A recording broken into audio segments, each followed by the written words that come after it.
स्वतः मी अनुभवलेला आहे की नवरा जेव्हा जातो, सोडून जातो आपल्याला, तेव्हा बाईचं जे हृदय असतं ना, हृदय ते असं बाहेर खेचतं.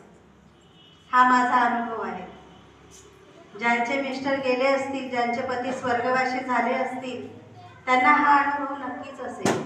अक्षरशः हृदय खेचतं बाहेर आपलं, इतक्या वेदना होतात.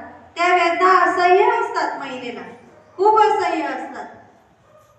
आणि त्यात जर नवऱ्याचं प्रेम नेताना, एक लक्षात ठेवा बरं का, आणि माझी ही गोष्ट तुम्ही कायम लक्षात ठेवायची आणि आचरणात पण आणायची. आपल्याला समाज सुधारायचा आहे, काळ सुधारायचा आहे, कारण जग कुठे चाललंय ही एक गोष्ट आवर्जून तुम्ही गाठ बांधून ठेवा की महिलेचा नवरा मेल्यानंतर त्याचं प्रेत जातं, त्यावेळेस त्या महिलेला फेरे घालून तिच्या बांगड्या फोडल्या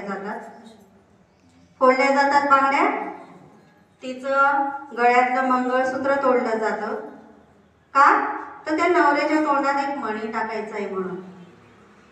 पण आपलीच लेडीज एकच महिला दुसरी महिला एका महिलेला काय करते, जोरात ते मंगळसूत्र खेचते, तोडते, तिचा कुंकू जोरात पुसते, बांगड्याही जोरात फोडते.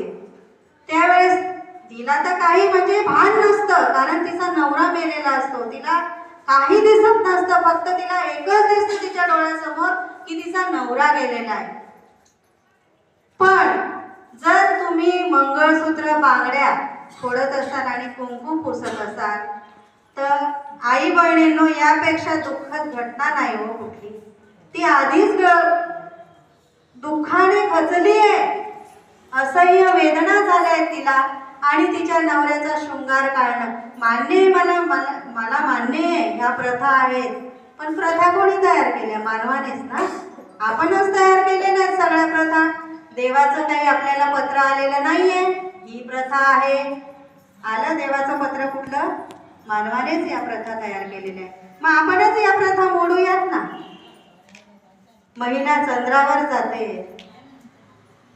काळ बदलत चाललाय.